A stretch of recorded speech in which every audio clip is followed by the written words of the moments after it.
Welcome back to the Core Learning, where we are looking at poetry for power and conflict.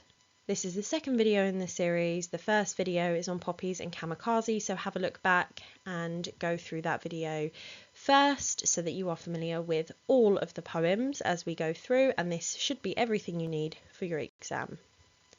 So, we study all of the poems in pairs in this series, and that is just because it is much easier to memorize a poem if you have a certain poem in mind that you will link it to.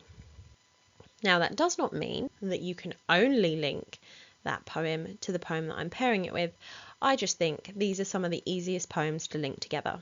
So today we'll look at My Last Duchess and Ozymandias. Now, when you compare these two, we'll look at the similarities. So the first one is they both show the corruption of power. Both the Duke and the Pharaoh in Ozymandias are using their power in a corrupt way. So they're not using their power to benefit others, they're actively using their power to harm others, which is why we can see that last bullet point of harmful behaviour. So all the behaviour in the poem is incredibly harmful. We've also got the point that both speakers show an incredible amount of arrogance as well, and there is misuse of power in the poems. So obviously we have two royal men, and royal people have duties, they have responsibilities, and obviously that kind of can get us into context there, talking about how a pharaoh has a duty to his people, and a duke obviously is in a position of power, and they also have royal duties or duties to their people as well, because they would be part of the wider royal family. So for example, you have the Duke of Sussex, who is Prince Harry, who is the son of the king. So there are moments where he would be expected to fill responsibilities and fulfill those responsibilities. So we do have a misuse of power from both of them, because they seem to use their power for their own gain, not to help others. And so then we'll move on to some of the quotations. Now, I'm always going to put Ozymandias on the left-hand side and My Last Duchess on the right-hand side. So the first point that we are going to go in with is arrogance. Now, I have two quotations from each poem on this, and we're going to analyse all those quotations and how they link together. You can do this in one paragraph. You could also do this in separate paragraphs. It is really up to you how you do it. As long as you're sort of linking them together and talking about some of these similarities, you should be fine. So we'll start off with King of Kings. Now, King of Kings is what's on the pedestal of the statue. So it's what he has inscribed on it. And the same way we have Look on my works, ye mighty, and Despair. Now, when it comes to King of Kings, he is basically putting himself at the absolute top of the hierarchy. He is saying King of Kings, which makes him sound almost godlike as well. So this really shows his incredible arrogance, seeing himself as better than everyone else, seeing himself as above all others, seeing himself as godlike. And that links as well to the next part of the inscription, which is Look on my works, ye mighty, and despair. So what he's saying here is that all of you who believe you are mighty people, and if we look at that word mighty and we zoom in and break down that word choice, he's talking about anyone who thinks they're powerful and thinks that they are worthy. He's saying, look on my works, look at my statue, and despair, thinking about how inferior you are. So the inscription on the statue and the statue itself is designed to make people feel inferior. And that means below him. So he's trying to make himself feel superior and then feel inferior. So he's above them, they're below them. That's what those two words mean. Then we have a very kind of similar attitude coming through from the Duke. My gift of a 900 years old name is what he says he gave to his wife. And by using this metaphor of it as a gift, what he's saying there is that his status, he gave that to her as something that was valuable. So he's talking about how his power and his privilege has value, incredible value, and actually saying that she should have been more grateful for it. Now, that arrogance obviously comes from him believing that he is more powerful than everyone else, so it is very similar to King of Kings. Now, when it comes to look on my works, ye mighty in despair, I think this links quite well to the repetition of Fra Pandolf throughout the poem. So he mentions Fra Pandolf and also Klaus of Innsbruck.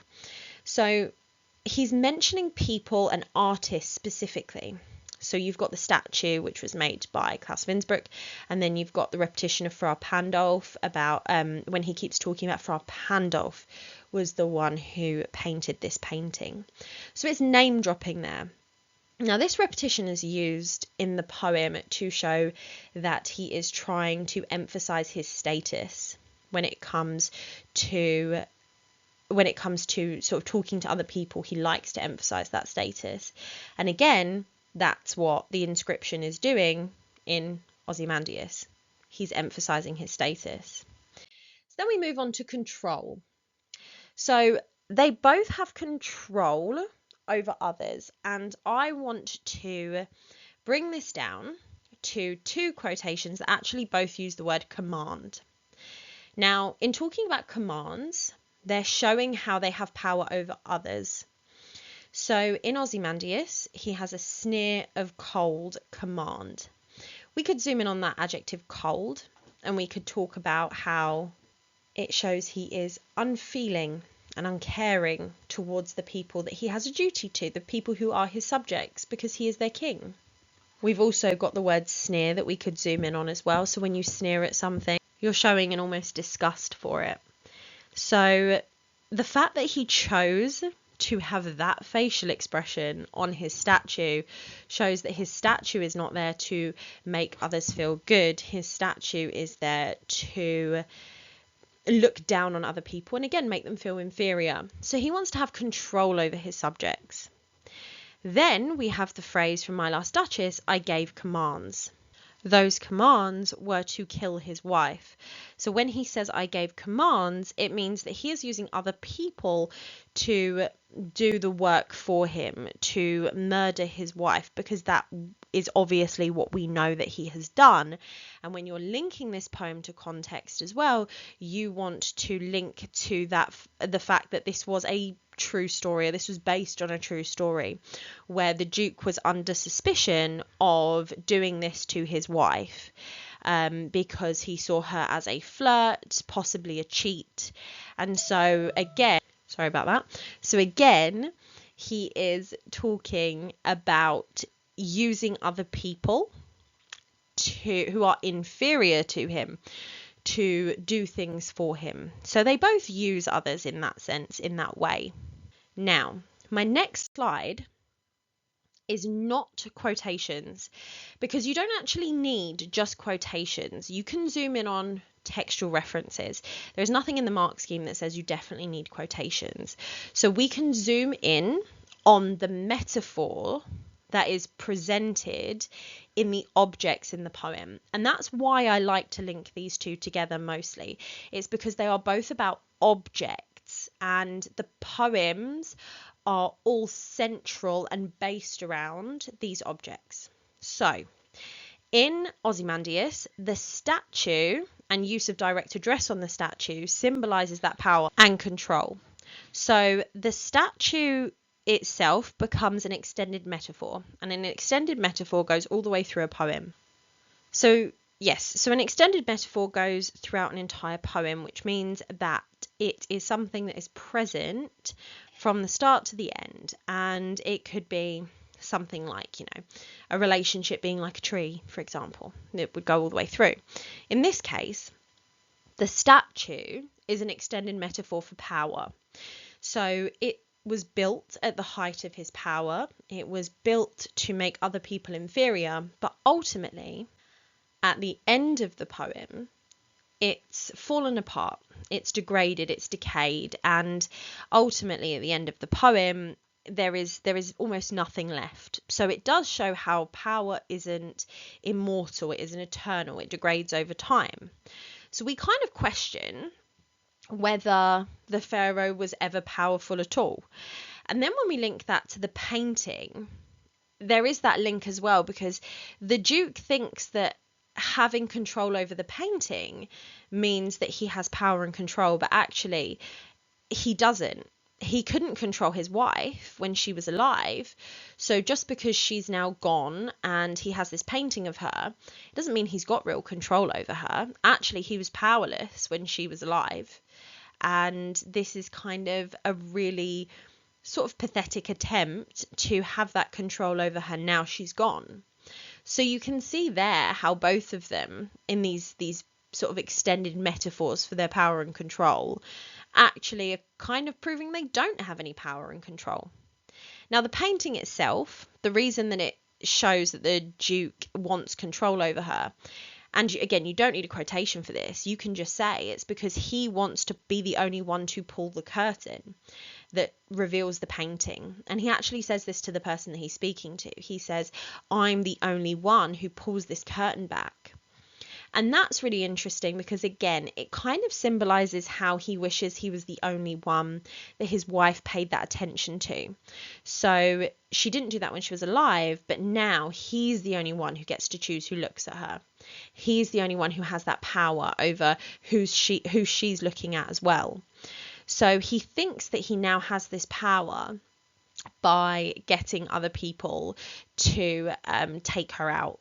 And actually, he doesn't have that power. So that's what's interesting about it. So in that sense, there are two extended metaphors for power here that kind of prove that these men try to have power, they try to have control, but actually they're quite powerless and they don't have as much control as they think they do. So again, you can mention that, you can zoom in on that, and you can zoom in on both points in your assessment.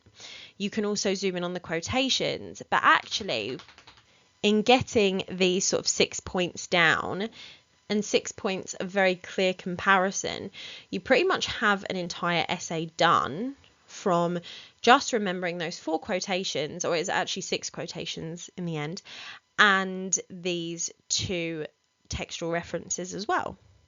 So hopefully by the end of this, you have a good understanding of how we can link Ozymandias and My Last Duchess. And don't forget to like and subscribe as well, because there will be more videos on this series about linking all of the poems together with what I think are their best poems and are the best pairs of poems. However, don't forget, you can link these to other poems as well, and it's valid. As long as you back it up and support it, you should be absolutely fine.